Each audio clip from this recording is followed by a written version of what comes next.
ఈరోజు మన రెసిపీ వచ్చేసి మర్మరాలు గోధుమ రవ్వతో ఎంతో టేస్టీగా ఉండే దోశలండి. ఈ దోశలు చాలా ఈజీగా చేసుకోవచ్చు. అంత టేస్టీగా అయితే ఉంటాయి. ఈ దోశలు వచ్చేసి ఇంట్లో వాళ్ళందరికీ నచ్చుతాయి. అంత బాగుంటాయండి.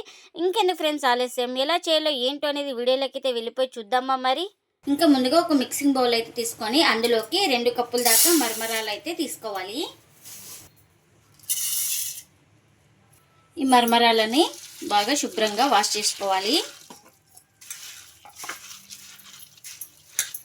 ఏమైనా డస్ట్ ఉంటుంది కదా, ఇలా బాగా అనేసుకొని వాటర్ వంపేస్తే డస్ట్ అనేది పోతుంది మనకు. ఇంకా మర్మరాలు బాగా వాష్ చేసుకొని వాటర్ అన్ని వంపేసుకున్న తర్వాత ఇప్పుడు ఇందులోకి 1 కప్పు గోధుమ రవ్వ అయితే వేసుకోవాలి. అదే బన్సీ రవ్వ, ఉప్మా రవ్వ అంటారు కదండి, ఆ రవ్వని అయితే వేసుకోవాలి. ఇప్పుడు ఇందులోకి ఇలా మునిగే వరకు వాటర్ అయితే వేసుకోవాలి. నేను ఇక్కడ 1 కప్పు అయితే వేసుకున్నా. ఇంకా ఇలా 1 కప్పు వాటర్ అయితే వేసుకున్న తర్వాత ఇలా మొత్తం బాగా స్పూన్ తోటి కలుపుకోవాలి. మర్మరాలు రవ్వ అంతా బాగా కలిసిపోయేలాగా బాగా కలుపుకోవాలి.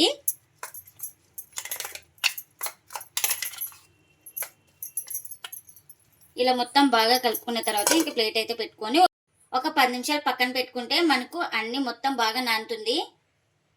ఇంకా ఇక్కడ స్టవ్ అయితే ఆన్ చేసుకొని ఒక కడాయి అయితే పెట్టుకున్నానండి. ఇప్పుడు ఇందులోకి కారానికి తగినంత మిర్చి అయితే వేసుకోవాలి. ఇంకా ఇప్పుడు ఇందులోకి ఒక 2 వెల్లుల్లి రెబ్బలు, అలాగే 1 ఇంచు అల్లం అయితే చిన్నగా కట్ చేసుకొని ఇలా వేసుకోవాలి. 1 స్పూన్ దాకా ఆయిల్ కూడా వేసుకోవాలి. మనకి మిర్చి బాగా ఫ్రై అయిపోవాలి. ఇంకా మనకు మిర్చి అయితే బాగా ఫ్రై అయిపోయింది కదా, ఇలా ఫ్రై అయిపోయిన మిర్చిని అయితే ఒక ప్లేట్లోకి అయితే తీసుకుంటున్నా.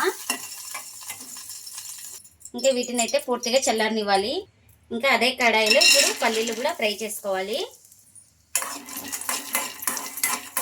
ఇంకా చూడండి, పల్లీలు కూడా బాగా ఫ్రై అయిపోయినాయి కదా. ఇంకా వీటిని కూడా స్టవ్ అయితే ఆఫ్ చేసుకొని పూర్తిగా చల్లారిన తర్వాత అయితే గ్రైండ్ చేసుకోవాలి. ఇంకా చల్లారిన తర్వాత అయితే ఒక మిక్సీ జార్ అయితే తీసుకొని ముందుగా వేయించుకున్న మిర్చి అవన్నీ వేసుకోవాలి. ఇంకా అలాగే పల్లీలు కూడా వేసుకోవాలి. ఇంకా ఇప్పుడు ఇందులోకి రుచికి తగినంత సాల్ట్, అలాగే కాస్త వాటర్ కూడా వేసుకోవాలి. ఇంకా ఇప్పుడు మూత పెట్టేసుకొని గ్రైండ్ చేసుకోవాలి. ఇంకా గ్రైండ్ చేసుకున్న చట్నీ ఒక బౌల్లోకి అయితే తీసుకుంటున్నా. ఇంకా చట్నీకి పోపు కూడా పెట్టుకున్నానండి. ఆ పోపును కూడా ఈ చట్నీలోకి అయితే వేస్తున్నా. ఇంకా మనకు చట్నీ అయితే రెడీ అయిపోయింది. ఇంకా చూడండి, ఒక 10 నిమిషాల తర్వాత అయితే మీకు చూపిస్తున్నాను. మర్మరాలు మనకు ఉప్మా రవ్వ బాగా నానిపోయినాయండి. ఇప్పుడు ఇలా ఒకసారి మొత్తం ఇలా బాగా కలుపుకొని ఇంకా ఇప్పుడు మిక్సీ జార్లోకి అయితే వేసుకోవాలి. ఇంకా ఇప్పుడు ఇందులోకి ఒక 3 స్పూన్ల దాకా పెరుగును కూడా వేసుకోవాలి. ఇంకా ఇప్పుడు మూత పెట్టేసుకొని స్మూత్గా గ్రైండ్ చేసుకోవాలి. ఇంకా ఇలా గ్రైండ్ చేసుకున్న తర్వాత ఒక బౌల్ తీసుకొని ఇంకా అందులోకి అయితే వేసుకోవాలి. ఇలా స్మూత్గా గ్రైండ్ చేసుకోవాలి. ఇప్పుడు ఇందులోకి రుచికి తగినంత సాల్ట్ను కూడా వేసుకోవాలి. అలాగే ఒక 1/4 టీ స్పూన్ దాకా బేకింగ్ సోడా కూడా వేసుకోవాలి. ఇంకా వంట సోడా, సాల్ట్ వేసుకొని ఒకసారి మొత్తం బాగా కలుపుకోవాలి. మనకు దోశ బ్యాటర్ ఎలా ఉంటుందో సేమ్ అలా ఉండాలి. ఇక్కడ చూపిస్తున్నాను కదా వీడియోలో, ఈ విధంగా అయితే ఉండాలి మనకు బ్యాటర్ అయితే. ఇంకా దోశ వేసుకోవడానికి పెన్నం కూడా పెట్టుకున్నాను. పెన్నం కూడా హీట్ అయింది మనకు. ఇంకా దోశ వేసే ముందు మొత్తం పిండి మొత్తాన్ని ఒకసారి బాగా కలుపుకొని మనకు ఎంత పిండి కావాలో అంత బ్యాటర్ని అయితే వేసుకోవాలి. ఇలా బ్యాటర్ని అయితే వేసుకొని ఇలా స్ప్రెడ్ చేసుకోవాలి.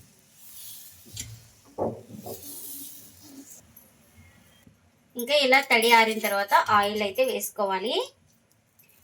మీరు ఇక్కడ ఆయిల్ ఇష్టం లేని వాళ్ళు బటర్ కానీ గీ కానీ ఏదైనా వేసుకోవచ్చండి. ఇంకా ఇలా దోశ అయితే ఒక సైడ్ కాలింది కదా, ఇంకా మరోవైపు అయితే ఇలా టర్న్ చేసుకొని ఈ వైపు కూడా బాగా కాల్చుకోవాలి. ఇంకా దోశనైతే 2 వైపులా బాగా కాల్చుకున్నాను కదా, ఇదైతే రెడీ అయిపోయిందండి మనకు. ఇంకా ఇలా రెడీ అయిపోయిన దాన్ని ఒక ప్లేట్లోకి అయితే తీసుకుంటున్నా. ఇంకా మనకు ఎంత కావాలో అంత పిండిని అయితే వేసుకొని ఇలా బాగా స్ప్రెడ్ చేసుకోవాలి.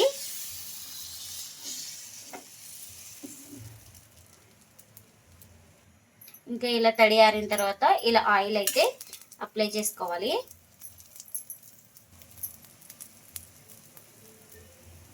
ఇంకా మనకు దోశ అయితే ఒక సైడ్ కాలింది కదా, ఇలా మరో వైపు అయితే టర్న్ చేసుకుంటున్నాను. ఈ వైపు కూడా బాగా కాల్చుకోవాలి. మనకు ఈ దోశ కూడా రెడీ అయిపోయింది. ఇంకా ఇప్పుడు ఈ దోశను కూడా ప్లేట్లోకి అయితే తీసుకుంటున్నా. ఇంకా మరొక దోశను అయితే చూపిస్తున్నాను. ఇంకా ఇలా పిండి వేసుకొని మొత్తం ఇలా స్ప్రెడ్ చేసుకోవాలి.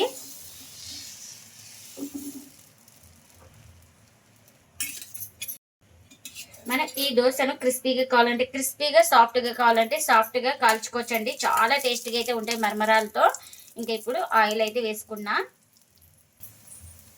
ఇంకా దోశ అయితే ఒక సైడ్ కాలింది కదా, ఇంకా ఈ వైపు కూడా బాగా కాల్చుకోవాలి. ఇంకా మనకి ఈ దోశ కూడా రెడీ అయిపోయింది కదా, అన్నీ ఇలానే చేసుకోవాలి. ఎంతో టేస్టీగా ఉండే మర్మరాలు గోధుమ రవ్వతో అయితే దోశలు అయితే రెడీ అయిపోయినాయండి. ఇంకా ప్లేట్లకు అయితే సర్వ్ చేస్తున్నా. ఈ దోశలు చాలా సాఫ్ట్గా, చాలా క్రిస్పీగా ఉంటాయండి.